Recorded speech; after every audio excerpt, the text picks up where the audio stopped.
I died once. I felt everything. Every tooth that punctured my skin, every tendon tore like wet paper, every heartbeat that pumped blood into a zombie's rotting mouth while it moaned, a sound like pleasure mixed with hunger, and dug deeper into my throat. Then I woke up. August 16th, 7:15 a.m. My hand shot to my neck, fingers searching for the wound.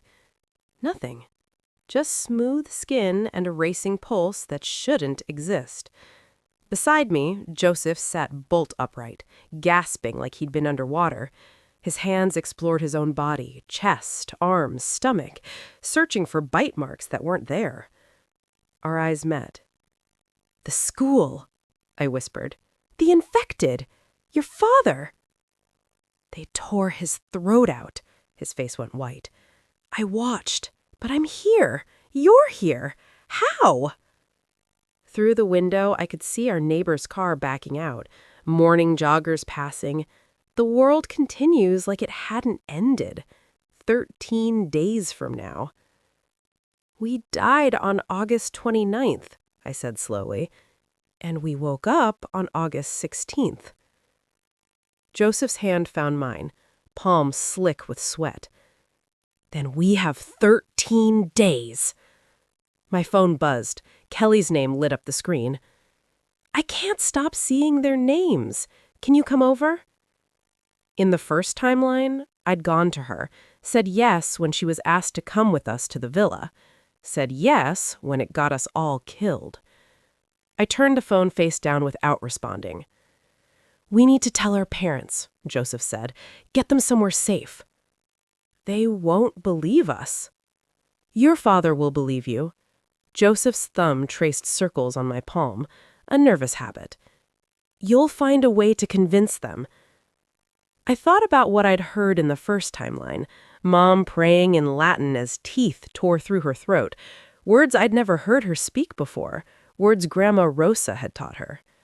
"Domine ego sum humilis servus tuus, adiuva familiam meam cum in periculo sumus, vindica inimicos familiae nostrae pro nobis, salva nos, duc nos ad caelum." Lord, I am your lowly servant. Help my family when we are in danger. Take revenge on our enemies for our family. For our sake, save us and guide us to heaven. A zombie had bitten through her windpipe mid-prayer. I could still taste her blood, could still feel it, hot and copper-thick, spraying across my face as I screamed. "Sara," Joseph's voice pulled me back. "Stay with me. We can change this." I looked at him, gentle Joseph, who tried to shield me from a zombie's bite and failed, his body collapsing on top of mine as infected hands pulled him down. "What about Kelly?" he asked quietly. The question hung between us like a blade. I thought about my best friend. 8 years of friendship, the way she'd hugged me after we won the Harrison case. "We did it, Sara, you and me, like always." About the way she'd told the settlement enforcers exactly where to find us. We save our families first. Kelly saves herself. This time, I was choosing differently. Chapter 2. My father didn't believe us at first. We'd driven to my parents' house that morning, Joseph and me, both still shaking, trying to explain the impossible. "Time travel," Dad sat at the kitchen table, coffee growing cold. "You're telling me you time traveled?" "We died," I corrected, "and then we woke up 13 days earlier." "Sara," Mom's voice was soft, worried. "Honey, maybe you should rest." "I know your prayer," I said quietly. She smiled. "Which one, sweetheart?" "The private one. The one you say when you're truly afraid." I took a breath. "The one Grandma Rosa taught you when you were 7. The one you've never spoken in front of Dad or me because it's between you and God." Mom's smile faded. "Lord, I am your lowly servant. help my family when we are in danger, take revenge on our enemies for our family. For our sakes, save us, guide us to heaven. Stop! Mom's hand gripped the table. How do you know that? Because I heard you say it. My voice broke. I heard you pray it as a zombie bit through your throat. I heard you died trying to save me. The kitchen went silent except for the refrigerator's hum. Dad's coffee cup hit the table with a sharp crack. Tell me everything, he said. I described the infection, how it started at the airport, a businessman attacking passengers with inhuman strength, how victims died in minutes and rose as infected, their eyes clouding to milky white, movements jerky and wrong like puppet strings pulled by a drunk god. Their heads tilt at angles that should break necks, I said. They walk into walls, trees, don't seem to notice, just keep moving until something redirects them. The infection spreads exponentially, Joseph added. 15 cases by noon, 300 by evening, thousands by midnight. Within a week, the cities fall. Then the heat wave, I continued. 60 degrees Celsius, infrastructure melts. The infected cook in their own skin, but so do millions of survivors. Followed by the cold, Joseph said. -70 degrees. 5 months of winter. The infected freeze solid. So do most of the remaining survivors. 4%, I said quietly. That's how many survive worldwide. 4% of 8 billion. Dad stood, walked to the window. Outside, kids played basketball. A woman watered her garden. Normal life with 12 days left. Your grandmother used to tell stories, Dad said, about time bending for people who died wrong deaths, about the universe giving second chances. He turned back. But if you know Martha's prayer, we're telling the truth, Joseph said firmly. Dad held Joseph's gaze for a long moment, then nodded. Then we have work to do. My phone buzzed again. Kelly, 15 messages now. Sara, please, I need to talk to someone. The families are my fault. Where are you? I typed a response. I'm dealing with family stuff. I'm sorry. Kelly's reply came 30 seconds later. Is everything okay? You seem distant. I'm fine, just need some space. I turned off my phone. Through the window, I watched Joseph talk with my parents. Robert and Claire, his parents, had arrived. Joseph explained everything, his voice steady, his presence unmistakable. He caught my eye through the window, gave me a small smile, a promise. We've got this.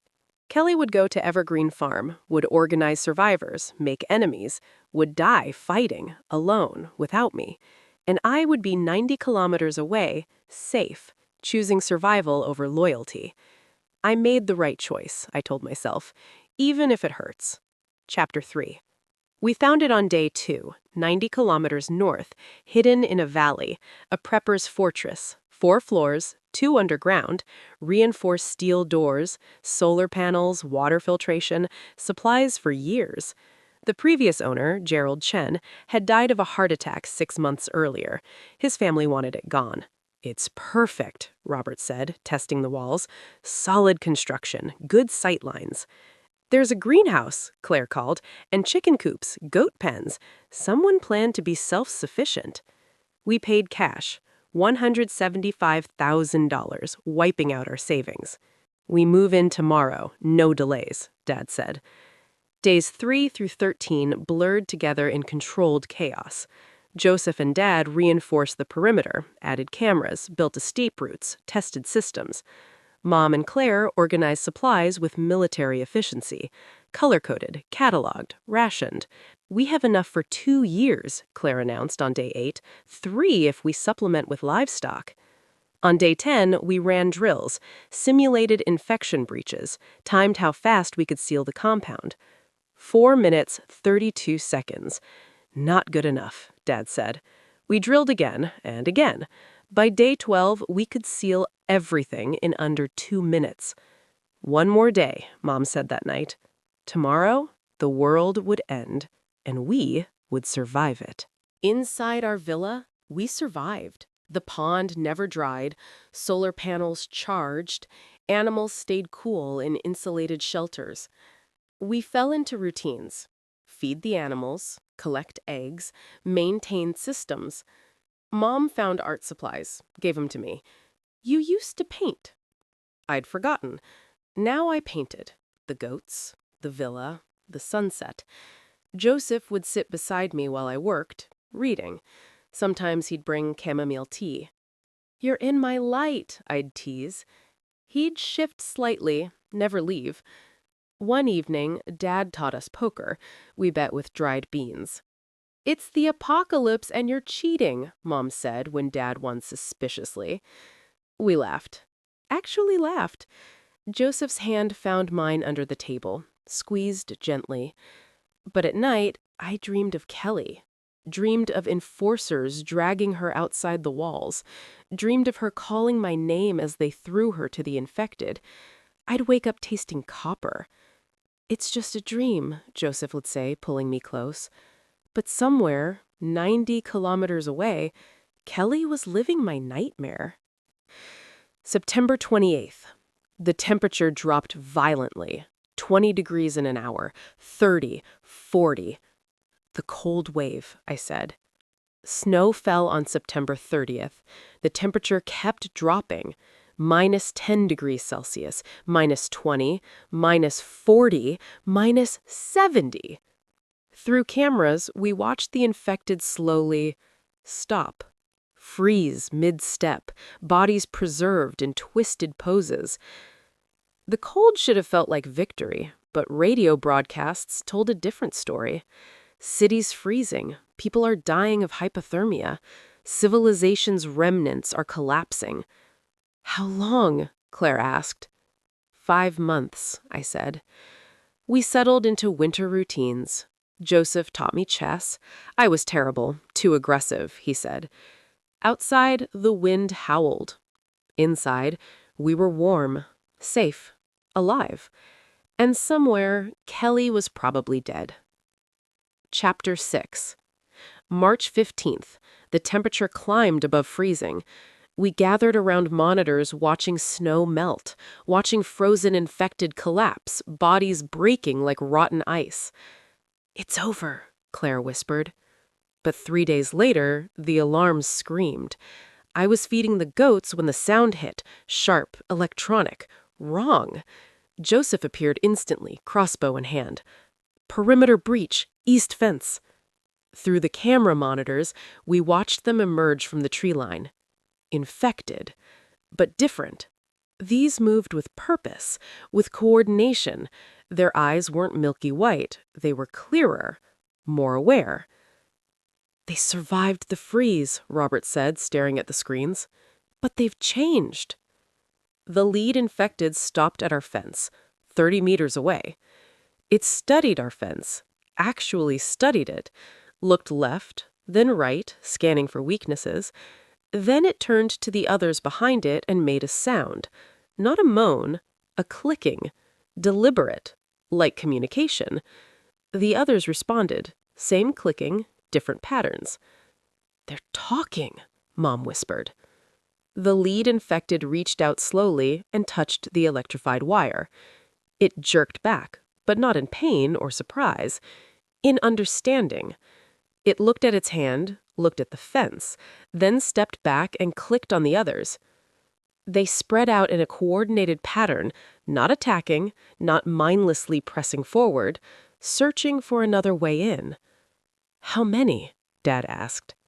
Robert checked the other cameras. 12 at the east fence. Another 8 are coming from the north. They're flanking us.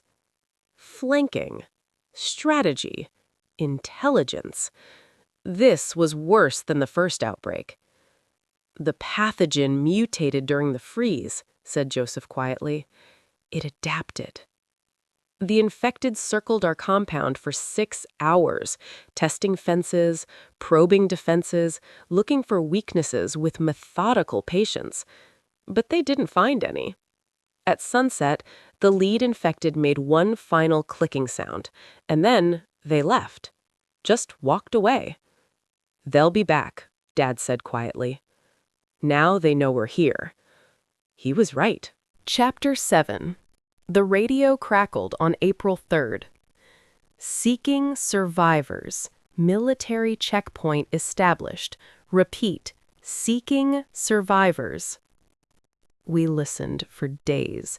The military was establishing safe zones, food distribution, medical care. April 20th, they started reading names, lists of confirmed survivors. I was collecting eggs when I heard it. Kelly Chen and Mark Foster, confirmed deceased. Incident occurred at Evergreen Farm Settlement in late August when settlement enforcers executed them for organizing resistance. The egg in my hand cracked.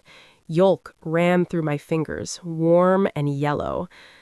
Kelly was dead. Sara, Joseph's voice. His hands are on my shoulders. She chose to fight. That's not your fault. I wanted to believe him. We made contact with the military on April 25th by radio. Captain Torres arrived a week later. You survived the entire cold wave with livestock intact? She walked through our compound. Most settlements lost everything. She studied me. You knew, didn't you? We had good instincts, I said carefully. Torres shook her head. Never mind. You're alive. You have resources. That's what matters. We're willing to trade, Joseph said, but we stay here on our terms. Torres nodded. Fair enough. So we became suppliers. Twice a week, a truck collected our surplus. They brought supplies, fuel, medicine, news. How many survived? Mom asked during one delivery. Torres's expression darkened. Maybe 4% globally. 320 million from 8 billion. And the infection? Cold killed most of them, but we're seeing new cases. Different strain. More intelligent. They're learning. Some scientists think the original wasn't natural. What do they think it was? Dad asked. Torres hesitated. We found Harrison Biomedical's servers last month. Richard Harrison developed the necrorabies pathogen deliberately, called it Project Resurrection. He wanted to cleanse the herd. Had terminal cancer, so he exposed himself at the airport, became patient zero. My blood went cold. There's more, Torres said quietly. Harrison had a list of people to eliminate before release. Kelly Chen was on it. So was Mark Foster. He was going to kill them anyway. Kelly never had a chance. Harrison would have killed her whether I helped her or not. I thought you should know, Torres said, climbing into her truck. Chen and Foster, they were brave. She drove away. Joseph's hand found mine. She never had a chance. I know. But knowing didn't change the ache. Chapter 8. 2 months after Torres's revelation, on a quiet morning in June, the alarm screamed again. This time, there were 30 infected at our fence. Evolved infected. They'd brought tools, branches, rocks, metal scraps. They were testing our fence systematically, working together like a hive. They're organized, Robert said, voice tight. We watched for hours as they probed every weakness, found none. But when they left at sunset, they didn't go far. Through thermal cameras, we saw them make camp 2 kilometers away, waiting.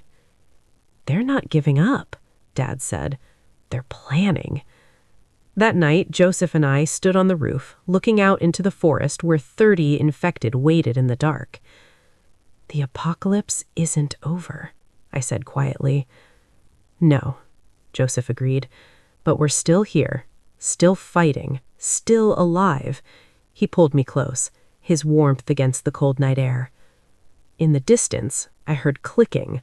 The evolved infected are communicating, planning their next move. We'd survived the first outbreak, the heat, the cold, Kelly's death, our own guilt, but the war wasn't finished, and neither were we. Chapter 9.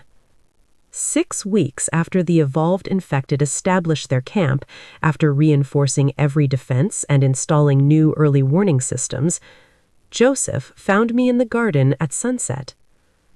"Sara," Joseph said, "come with me." He led me to the villa's rooftop. Fairy lights twinkled, candles flickered, a small table set for two. "What is this?" I whispered. He took both my hands. "Sara, we've been through hell. We died. We came back.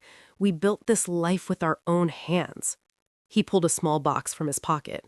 "And through everything, the one thing I've never doubted is that I want to spend every remaining day of my life with you. Will you marry me? Not someday when things are normal, but now, here, in this beautiful, broken, dangerous world." "Yes," I whispered. "Yes!" He kissed me as the sun set, painting the sky gold and pink. When we pulled apart, he whispered, "I have one more surprise." He led me downstairs, opened the closet. My dream dress hung there, the designer gown I'd shown him years ago. "I bought it 3 months before the outbreak," Joseph admitted. "I was planning to surprise you at Christmas. When we were packing, I grabbed it. I knew if we survived, I wanted to marry you properly." I laughed through my tears. "You saved my wedding dress during the apocalypse?" "I saved you," he corrected. "The dress was just a bonus." On July 15th, we gathered in our sanctuary. I walked down our makeshift aisle in my designer dress toward Joseph, standing under an arch his father built. "You're beautiful," he whispered. "You're not so bad yourself," I replied. Dad kept the ceremony simple. Today, Sara and Joseph choose to spend that chance together. When Joseph kissed me as his wife, our parents cheered. We danced in the garden as the sun set, both of us laughing. Later, dinner by candlelight, food we'd grown ourselves. "To Sara and Joseph," Dad toasted, "who taught us that sometimes the end of the world is just the beginning of something better." We clinked glasses. For a moment, the evolved infected patrolling outside didn't exist. There was just us, together, alive, celebrating love. That night, wrapped in Joseph's arms, I whispered, "I'm happy. Is that wrong? The world ended, billions died, Kelly died, and I'm happy." "The world ended for billions," Joseph replied softly. "But for us, maybe it was just beginning." I fell asleep in my husband's arms, and for the first time since I woke up tasting blood, I didn't dream of dying. I dreamed of living. Chapter 10. 3 weeks after our wedding, the evolved infected attacked at dawn. Not 30 this time. Hundreds. They came from all sides, moving with terrifying coordination. Some carried branches to test the electric fence, others threw rocks to break the cameras. A third group tried to dig under the perimeter. "They're learning from each attempt," Dad said, watching the monitors, "adapting their strategy." We sealed the compound in 90 seconds, armed ourselves, took defensive positions. For 8 hours, they probed and tested and attacked. Our defenses held, but barely. "If they keep this up," Robert said quietly, "they'll find a weakness eventually." At sunset, they retreated, but this time they only went 1 kilometer, close enough that we could hear their clicking all night. Planning, communicating, learning. "We can't stay here forever," Mom said the next morning. "Eventually, they'll get in." "Or we'll run out of supplies," Claire added. "We're not self-sufficient indefinitely." "Torres mentioned there are larger settlements," Joseph said, looking at me. "Protected zones with hundreds of survivors, better defenses. Research teams are working on understanding the mutation." "You're saying we should leave?" I asked. "I'm saying we should consider it." He took my hand. "We built this place to survive, and we did, but maybe survival means knowing when to move on." Dad nodded slowly. "The villa served its purpose, kept us alive through the worst, but Joseph's right. Those infected will never stop, and their strength in numbers." Mom looked around at the home we'd built, the garden, the animals, the life we'd created. "When?" she asked quietly. "Soon, before winter, before they breach our walls." Chapter 11. 2 days before we planned to contact Torres about relocation, the mail service delivered a package. Inside was a letter and a small wooden box. Dear Sarah, you don't know me, but I knew Kelly Chen. I was one of the families she fought for. My daughter, Emma, died from Harrison's contamination. Kelly was at Emma's bedside during her final days. I survived the outbreak. Barely. I learned Kelly died at Evergreen Farm, trying to help survivors. I heard you were her best friend. I wanted you to have this. Inside is Kelly's law school graduation pin. I found it in the ruins of Evergreen Farm. Kelly told me once that you were the most loyal person she knew. I wanted you to know her fight wasn't in vain. Harrison's crimes are recognized now. Justice happened, even if she didn't live to see it. Thank you for being her friend when she needed one. Margaret Rivera. I opened the box with trembling hands. Inside was a silver pin, tarnished but intact, Kelly's initials engraved on the back, K.C. Sara? Joseph's voice was soft. I closed the box carefully, held it against my chest. She thought I was loyal, I whispered. I abandoned her. You chose to live, Joseph said gently. That's not abandonment, that's survival. I hope she finds peace. I looked down at the pin in my hands. Kelly had fought, had died fighting, had believed I was loyal even as I chose to stay away. I'm going to keep this, I said quietly, not as a reminder of guilt, but as a reminder that sometimes loving someone means letting them make their own choices, even when those choices get them killed. Joseph pulled me close. Outside, clicking echoed through the valley. The evolved infected were getting closer, but we were already planning our escape. Chapter 12. We left on August 3rd, exactly 1 year after our wedding. Torres arrived with 2 armored trucks and 6 armed guards. Pack light, we move fast. We loaded essentials: weapons, food, medicine, precious things, photos, Mom's Bible, Joseph's father's watch, my wedding dress, Kelly's pin. The goats bleated as we drove away. The chickens clucked. We'd released them all, let them scatter into the valley. Maybe they'd survive. Maybe the infected would find them first. Either way, we couldn't take them. I watched our villa shrink in the rearview mirror. The fortress we'd built. The sanctuary that had kept us alive through the end of the world. Thank you, I whispered to it. Joseph's hand found mine. Outside, clicking echoed through the valley. The evolved infected were merging from the tree line. Dozens of them, watching us leave with their 2 clear eyes. The lead infected, the same one who'd first tested our fence, raised one hand, not attacking, not threatening, just acknowledging. We'd survived, so had they, and the war between survivors and evolved would continue elsewhere. Torres drove us to Settlement 7, a walled city built from the ruins of a military base. Thousands of survivors, gardens, livestock, schools for children born after the outbreak. Life rebuilding itself. You'll have quarters in the agricultural sector, Torres said, leading us through busy streets. Your expertise is valuable. We need people who know how to grow food, raise animals, survive. People stared as we passed, not hostile, just curious. New faces in a world where most faces were lost. That night, lying in a new bed, in a new room, in a new life, Joseph held me close. We made it, he whispered. We did, I agreed. Outside our window, I could hear voices, laughter, children playing.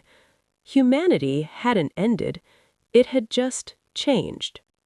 Epilogue. 4 years later. August 16th. 4 years after we woke up with blood in our mouths and death in our memories. I stood in Settlement 7's memorial garden, hand resting on my swollen belly, 6 months pregnant. A daughter, the doctor said. We'd decided to name her Kelly. Joseph appeared beside me, carrying flowers. We placed them at the memorial wall. Thousands of names carved into stone. Kelly Chen, Mark Foster, 7.6 billion others. She would have liked this place, I said quietly. She would have organized everything, made it better, driven everyone crazy with her crusades. She would have, Joseph agreed, smiling, and you would have stood beside her, like always. No, I said softly. Not this time. This time, I would have told her I love her, but I can't fight her battles anymore. I have my own life to live. Joseph's arm circled my waist. His hand joined mine on my belly. Inside, our daughter kicked. Kelly would never meet her namesake, would never see how the world rebuilt itself, would never know that Harrison's crimes were exposed, justice served, restitution paid. But she'd fought for that world anyway, and I'd survived to see it. Both things were true. Both things mattered. Come on, Joseph said gently. Mom's making dinner. Dad wants to teach the baby poker before she's even born. I laughed, pressed my hand to my daughter's kicks one more time. Then I turned away from the memorial wall, toward the future, toward life.